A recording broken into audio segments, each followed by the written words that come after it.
नमस्कार विद्यार्थी मित्रांनो, आपण इयत्ता 7वीच्या मराठी विषयाचा अभ्यास करताना आज आपला 13वा धडा अदलाबदल हा बघणार आहोत, हा शिकणार आहोत. मुलांनो, अदलाबदलला इंग्रजीमध्ये एक्सचेंज असं म्हणतात. म्हणजे तुम्ही नाही का, एखादी वस्तू तुम्हाला आवडलेली असेल मित्राकडची, तर तुमच्याकडची एखादी वस्तू त्याला देता आणि त्याची वस्तू तुम्हाला घेता. हे तुमची वस्तूंची एक्सचेंज तुम्ही करता, अदलाबदल करता. तशीच अदलाबदल दोन मित्रांनी केलेली आहे. कोणती, तेच आपल्याला या पाठातून शिकायचं आहे. मुलांनो, हा पाठ खरंच तुम्हाला खूप छान एक मॉरल, एक तात्पर्य सांगणारा आहे. काय आहे तो बघूया. चला सुरुवात करूया. आपण आधी हा धडा पूर्ण वाचून घेऊया आणि मग मी तुम्हाला एक्सप्लेन करते. धडा 13वा आहे, अदलाबदल.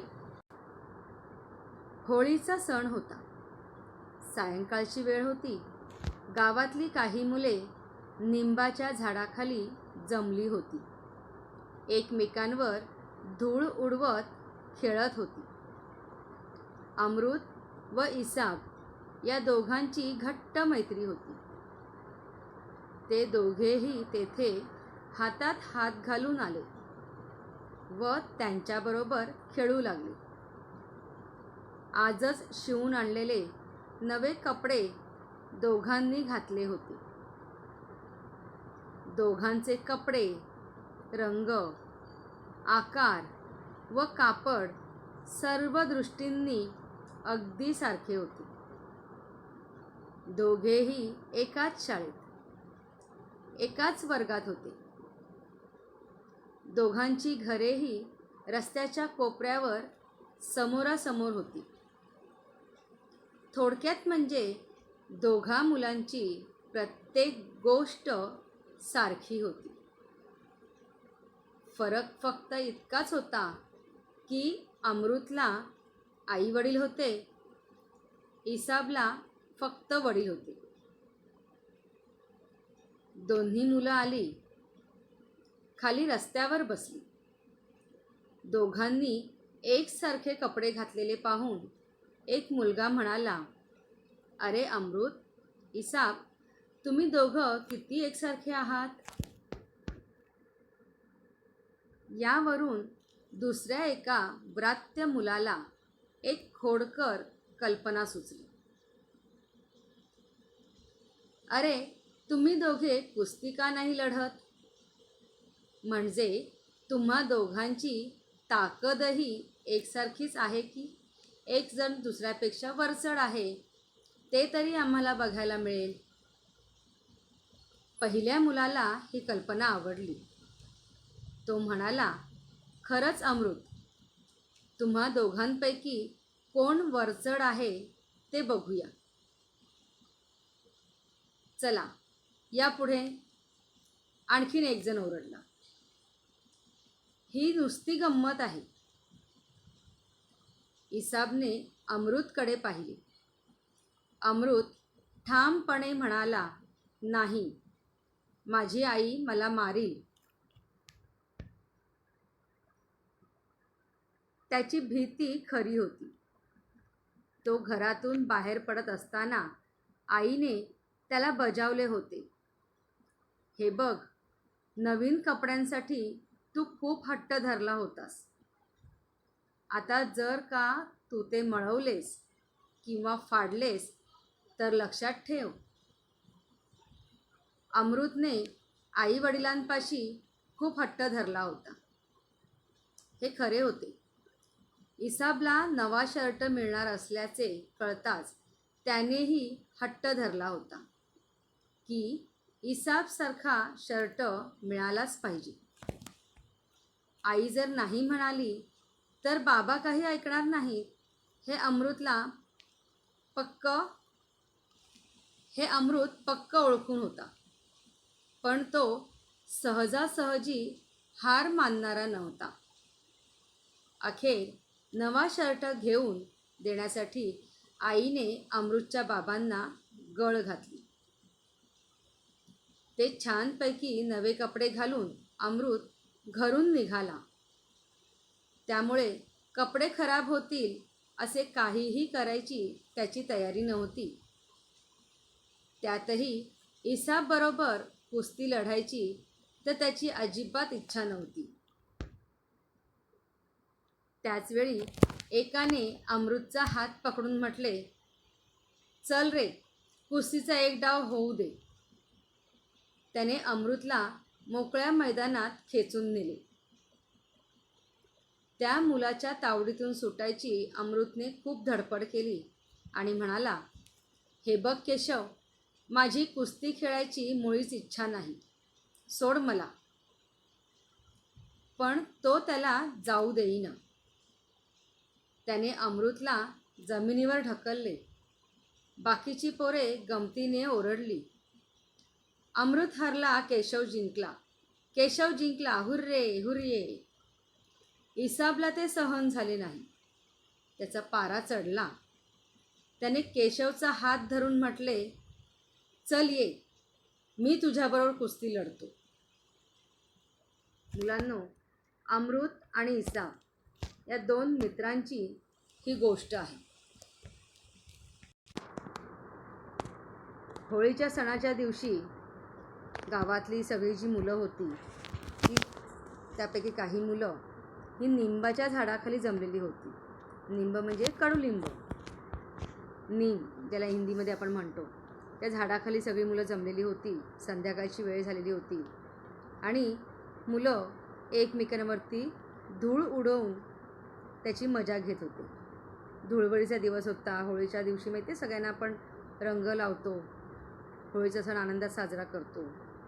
तशी ही मुलं सगळी जमा होऊन एका ठिकाणी एकमेकांच्या अंगावरती धूळ उडवण्याचा खेळ खेळत होती. तेव्हा तिथे अमृत आणि इसाब हे दोघेही आले. त्या दोन्ही मित्रांची खूप घट्ट मैत्री होती. खूप ते क्लोज फ्रेंड होते. ते दोघे तिथे हातात हात घालून आल्यानंतर त्यांच्याबरोबर त्या इतर मुलांबरोबर हे दोघेही तिथे त्या निंबाच्या झाडाखाली खेळायला लागले. दोघांनी सुद्धा होळीच्या सणासाठी नवीन कपडे शिवून घेतलेले होते. ते दोघेही नवीन कपडे घालून त्या मुलांबरोबर खेळायला आलेले होते. त्या कपड्यांचं वर्णन इथे केलेलं आहे. दोघांचे कपडे, रंग, आकार व कापड सर्व दृष्टींनी अगदी सारखे होते. त्या दोघांनी जे काही कपडे शर्ट पॅन्ट घातलेले होते ते अगदी सारखे होते. कुठल्याही प्रकारे वेगळा रंग किंवा वेगळी डिझाईन, दोघांच्या शर्ट त्या सदऱ्याचा किंवा त्या शर्टचा आकार सगळं आणि अगदी कापडसुद्धा क्लॉथसुद्धा ते सेम होतं. अगदी सेम टू सेम दोघांचे कपडे होते. दोघेही खूप छान घट्ट मित्र होते. त्याचबरोबर त्यांची एक आणखीन खासियत सांगितलेली आहे की दोघेही एकाच शाळेमध्ये होते, एकाच वर्गात होते. एवढंच नाही तर त्यांची घरंसुद्धा रस्त्याच्या कोपऱ्यावर समोरासमोर होती. म्हणजेच थोडक्यात काय तर दोन्ही मुलांची प्रत्येक गोष्ट सारखी होती. ते अगदी सगळ्या बाबतीमध्ये सेम होते. दोघांची उंची सेम होती, दोघांचे कपड्याचे रंग सेम होते, त्यांनी जे काही कपडे घातलेले होते ते अगदी सेम टू सेम होते. त्याचबरोबर त्यांची शाळासुद्धा एक होती, त्यांचा वर्ग एक होता, घरंसुद्धा अगदी रस्त्याच्या कोपऱ्यावरती समोरासमोर होती. खूप त्यांच्यामध्ये सिमिलॅरिटी होती. फक्त एक फरक होता, तो म्हणजे अमृतला आईवडील दोघेही होते आणि इसाबला मात्र फक्त वडीलच होते. म्हणजे इसाबला आई नव्हती. अशी या दोघांचं इथे त्यांनी वर्णन केलेलं आहे. ही दोन्ही मुलं आलेली आहेत, अमृत आणि इसाब तिथे आलेली आहेत, नवीन कपडे घालून आलेली आहेत. आणि तिथे गावामध्ये आपल्याला काही बसायला बेंचेस वगैरे नसतात किंवा खुर्च्या वगैरे नसतात. मोकळ्या मैदानामध्ये आपण कुठेही कसंही बसू शकतो. तसे दोघे जण रस्त्यावरती बसलेले आहेत. दोघांनी एकसारखे कपडे घातलेले बघून ते इतर जी गावातली मुलं त्या झाडाखाली जमलेली होती त्यापैकी एक मुलगा म्हणाला की अरे अमृत, इसाब, तुम्ही दोघं किती एकसारखे आहात, अगदी सेम टू सेम दिसत आहेत. असं त्या घोळक्यातल्या एका मुलाने त्यांना सांगितलं.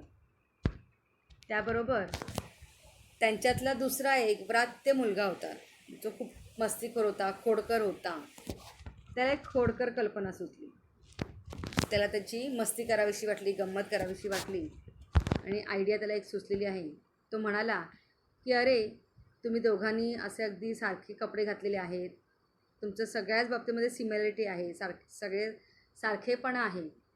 आता तुमची ताकदसुद्धा सारखी आहे का, तुमच्यामध्ये शक्तीसुद्धा सारखी एकसारखीच आहे का, ते आपण बघूया. त्यासाठी मात्र तुम्ही दोघांनी कुस्ती लढली पाहिजे. कुस्ती माहिती सगळ्यांना, रेसलिंग केलं पाहिजे किंवा कुस्ती लढली पाहिजे असं म्हणत त्या मुलाने पुढे सांगितलेलं आहे की तुम्ही एकसारखे आहात का हे याच्यातून आम्हाला समजेल. तुम्ही कपडे सारखे घालतायत, तुम्ही एका शाळेमध्ये आहात, एका वर्गात आहात, तुमची घरं समोरासमोर आहे. आता तुमची फक्त ताकद एक आहे का, एकसारखीच आहे का, ते आपण बघूया. की एक दुसऱ्यापेक्षा थोडासा जास्त शक्तिवान आहे, जास्त वरचढ आहे. वरचढ म्हणजे दुसऱ्यापेक्षा थोडासा जास्त शक्ती त्याच्याकडे आहे का, हे आपण बघूया. तर ही कल्पना जी आहे ती पहिल्या मुलाला मात्र आवडली. तो म्हणाला, खरंच अमृत, तुम्हा दोघांपैकी कोण वरचढ आहे ते बघूया, म्हणजे कोण जास्त ताकदवान आहे, त्याच्याकडे कोणाकडे जास्त शक्ती आहे हे आपण बघूया, असं त्या पहिल्या मुलाने अमृतला सांगितलं. त्याच घोळक्यामध्ये आणखीन एक दुसरा मुलगा होता. तो ओरडला की चला या पुढे दोघेजणं, ही तर आपली नुसती गंमतच आहे, आपण फक्त गंमत करतोय, मौज करतो आहे, इथे सिरियसली आपल्याला काहीच करायचं नाही आहे. हे सगळं ऐकल्यानंतर इसाबने अमृतकडे बघितलं, अमृतकडे पाहिलं. अमृतने मात्र ठामपणे नकार दिला. त्याने सांगितलं ठामपणे, मी तो कन्फर्म होता की नाही, मला ही कुस्ती खेळायची नाही आहे. मी असं काहीतरी केलं तर आई मला मारेल. आता अमृतला आई का मारणार आहे त्याचं वर्णन पुढे सांगितलेलं आहे की त्याला जी ही भीती होती की आपल्याकडनं कपडे मळले किंवा खराब झाले, फाटले तर आई मारेल, त्याचं कारण सांगताना पुढे लेखक म्हणत आहेत की त्याची भीती खरी होती. तो घरातून बाहेर पडत असताना आईने त्याला बजावले होते. काय बजावले होते? बजावले म्हणजे अगदी ठामपणे सांगितलेलं होतं, त्याला दटावलेलं होतं की हे बघ, नवीन कपड्यांसाठी तू खूप हट्ट धरला होतास, आता जर का ते तू मळवलेस किंवा फाडलेस तर लक्षात ठेव. याने त्याला ताकीद दिलेली होती की होळीसाठी म्हणून नवीन कपडे तुला हवे होते आणि त्यासाठी तू खूपच हट्ट धरलेला होतास, खूप आईबाबांच्या मागे लागलेला होता कपडे घेण्यासाठी अमृत. आणि आता जर ते नवीन कपडे फाटले किंवा खराब झाले तर मात्र आई मारणार याची त्याला खात्री होती. अमृतने आईवडिलांपाशी खूप हट्ट धरला होता, हे खरे होते. इसाबला नवा शर्ट मिळणार असल्याचे कळताच त्यानेही हट्ट धरला होता. आता इसाब जो आहे तो इसाब, त्याला त्याच्या वडिलांनी नवीन शर्ट आणायचं ठरवलेलं होतं आणि जेव्हापासून इसाबला नवीन शर्ट मिळणार आहे हे समजलं, तेव्हापासून अमृतने सुद्धा नवीन शर्टासाठी त्याच्या आईबाबांकडे हट्ट धरायला सुरुवात केलेली होती. तो खूप हट्टालाच पेटलेला होता. अमृत हा जो इसाबसारखाच त्याला शर्ट हवा म्हणून. आता अमृतचे आईबाबा जे होते ते आईबाबा अमृतसाठी सगळंच करत होते. इसाबला जसं शर्ट मिळणार आहे तसंच अमृतला हवा आहे म्हणून अमृतने खूप हट्ट धरल्यानंतर आई जर नाही म्हणाली तर बाबा काही आपल्याला तो शर्ट घेऊन देणार नाही हे अमृतला माहिती होतं, तो पक्का ओळखून होता. मी आईने एखादी गोष्ट ठरवली की नाही करायची तर बाबा त्याच्या पुढे काहीच करणार नाही आहे, बाबा ऐकणार नाही हे त्याला माहिती होतं. आणि म्हणूनच अमृतला जेव्हा शर्ट मिळाला त्यावेळेला आई आपल्याला ओरडेल, आई आपल्याला मारेल हे त्याला माहिती होतं, त्याची त्याला ठाम अशी खात्री होती. आणि म्हणूनच तो ती जी कुस्ती आहे ती खेळायला तयार नव्हता. अमृतबद्दल सांगताना लेखक पुढे म्हणत आहेत की अमृतला हे माहिती होतं की त्याच्या आईने जर नाही म्हटलं त्याचे बाबासुद्धा त्याला काही घेऊ देणार नाही आहेत, पण तो सहजासहजी हार मानणारा नव्हता. अमृतला शर्ट हवाच होता, त्यासाठी तो खूप प्रयत्न करत होता. आणि त्याचे जे काही प्रयत्न चाललेले होते ते बघून शेवटी आईबाबांनी त्याला नवीन शर्ट घेऊन दिला. त्यासाठी आईने अमृतच्या बाबांना गळ घातली. आईने मनवलं थोडंसं त्यांना. ॲक्च्युली गळ घालणे म्हणजे शपथ घालणे. तर तशी त्याच्या आईने बाबांना नवीन शर्ट आणून देण्यासाठी अमृतच्या बाबांना मनवलं. ते छानपैकी नवे कपडे घालून अमृत घरून निघाला होता. आता इतक्या मोठ्या महाप्रयत्नानंतर, महत्प्रयासाने त्याला हे नवीन कपडे मिळालेले होते, ज्याची त्याला आई कपडे देईल याची गॅरंटी नव्हती. आई नाहीच म्हणेल हे त्याला माहिती होतं. आणि त्याच्यामुळे हर एक प्रकारे त्याने आईवडिलांना मनवण्याचा प्रयत्न केलेला होता. त्यांना खूप आपल्या बाजूने कन्व्हिन्स करायचा प्रयत्न केलेला होता. आणि शेवटी आईवडिलांनी कन्व्हिन्स होऊन त्याला ते नवीन कपडे आणून दिलेले होते आणि तेच घालून तो घरून निघालेला होता. त्याच्यामुळे कपडे खराब होतील असं काहीही करायची त्याची तयारी नव्हती. त्याचमुळे आता एवढी मिन्नतवाऱ्या करून, एवढा प्रयत्न करून हे नवीन कपडे मिळवलेले आहेत आणि ते आता खराब करायचे नव्हते, म्हणून तो कुस्ती लढायला अजिबात तयार नव्हता. हे तर झालं एक कारण. पण त्याचबरोबर दुसरं महत्त्वाचं कारण म्हणजे ही कुस्ती इसाबबरोबर खेळायची होती. इसाबबरोबर कुस्ती लढवायची त्याची अजिबातच इच्छा नव्हती. इसाब त्याचा खूप बेस्ट फ्रेंड होता. इसाबरोबर त्याला कुस्ती खेळायची नव्हती आणि म्हणूनच तो त्या मुलाला ठामपणे म्हणाला की नाही, मला आई माझी मारेल. त्याचवेळी एकाने अमृतचा हात पकडून म्हटले, चल रे, कुस्तीचा एक डाव होऊ दे.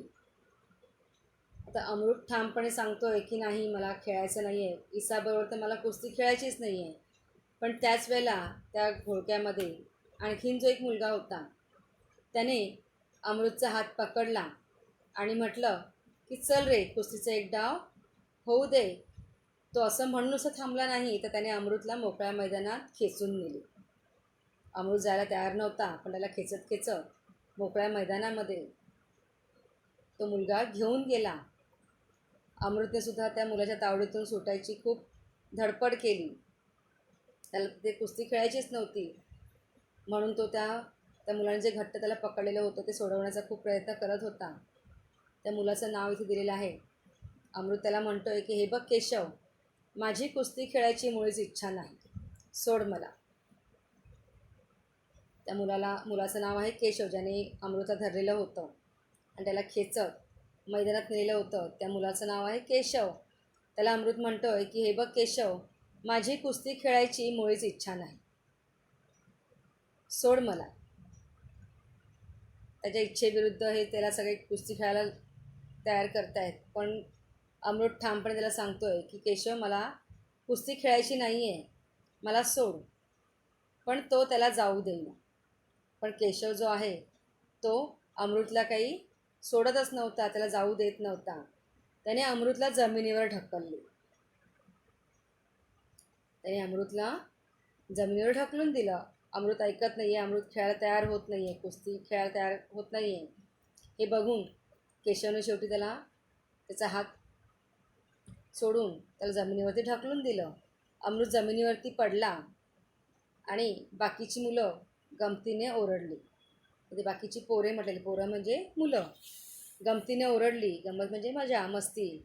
अमृत हरला, केशव जिंकला. केशव जिंकला, हुरिये हुरिये. आता बाकीची मुलं जी आहेत त्यांना हे खरंच सगळी गंमत होती. ते काही सिरियसली इसाब आणि अमृतची कुस्ती लढवत नव्हते. या दोघांमध्ये कितपत साम्य आहे, कितपत सारखेपणा आहे, हेच त्यांना एक मजा म्हणून त्यांना ती खेळायची होती, बघायची होती. पण अमृत काही तयार होत नव्हता. त्याच्यामुळे केशवने त्याला हाताला धरून मोकळ्या मैदानात खेचत आणलं आणि त्या मैदानामध्ये त्याला ढकलून दिलं. जमिनीवरती अमृत पडला त्यावेळेला ही मुलं, बाकीची मुलं जी आहे ती गमतीनं मजेने ओरडली की अमृत हरला, केशव जिंकला. अमृत खाली जमिनीवर पडलेलं आहे आणि केशव जिंकला आहे असं या मुलांनी ओरडायला सुरुवात केली. हुरिये हुरिये. मी आपण एखादे जिंकल्यानंतर जसं चिअरअप करतो तसं त्याने चिअर केलं. इसाबला ते सहन झाले नाही. अमृत जमिनीवरती पडलेलं आहे आणि बाकीची सगळी मुलं केशवचा उदो उदो करतायत, केशव जिंकला असं ओरडतायत. हे बघून इसाबला खूप राग आला. इसाबचा पारा चढला. इसाबला खूप राग आलेला आहे आणि त्याने केशवचा हात धरून म्हटले, चल ये, मी तुझ्याबरोबर कुस्ती लढतो. अमृत जमिनीवरती पडलेलं आहे बघून इसाबला ते सगळं त्याचं जे काही मस्ती चाललेली होती ती सहन न होऊन रागाने त्याने केशवचा हात धरून म्हटलं की चल ये, मी तुझ्याबरोबर कुस्ती लढतो. इसाब त्या केशवबरोबर ती कुस्ती लढायला तयार झाला. कारण त्याने त्याच्या बेस्ट फ्रेंडला, इसाबच्या बेस्ट फ्रेंडला केशवने जमिनीवरती ढकललेलं होतं, जमिनीवरती पाडलेलं होतं. हे इसाबला सहन झालं नाही. आता पुढे या दोघांची कुस्ती खरंच होते का इसाब केशवबरोबर कुस्ती खेळतो आहे, केशवला मारतोय. त्यांच्यामध्ये काय होतं, त्यांच्यात असलेल्या अमृत आणि इसाबमध्ये असलेल्या मैत्रीचं पुढे काय होतं आहे हे आपण पुढच्या भागामध्ये बघणार आहोत. या भागात आलेले शब्दार्थ बघूया. शब्दार्थ आहे गाव, खेडे किंवा ग्राम. दुसरा आहे झाड, झाड म्हणजे वृक्ष. तिसरा आहे हात, हात म्हणजे कर किंवा हस्त. चौथा आहे रस्ता, रस्ता म्हणजे वाट किंवा मार्ग. पाचवा आहे व्रात्य, व्रात्य म्हणजे मस्तीखोर किंवा खोडकर. सहावा आहे पारा चढणे, खूप राग येणे. गंमत म्हणजे मजा किंवा मौज. मुलांनो, तुमचेसुद्धा असे काही बेस्ट फ्रेंड्स आहेत, त्याबद्दल तुम्ही त्यांच्याविषयी किंवा त्याबद्दल तुम्ही थोडंसं मला नंतर सांगायचं आहे. जेव्हा आपली शाळा सुरू होईल त्यावेळेला तुम्ही तुमच्या बेस्ट फ्रेंडबरोबर कसे राहता, काय करता, तिची गंमत आहे, ती गंमत तुम्ही मला सांगायची आहे. धन्यवाद.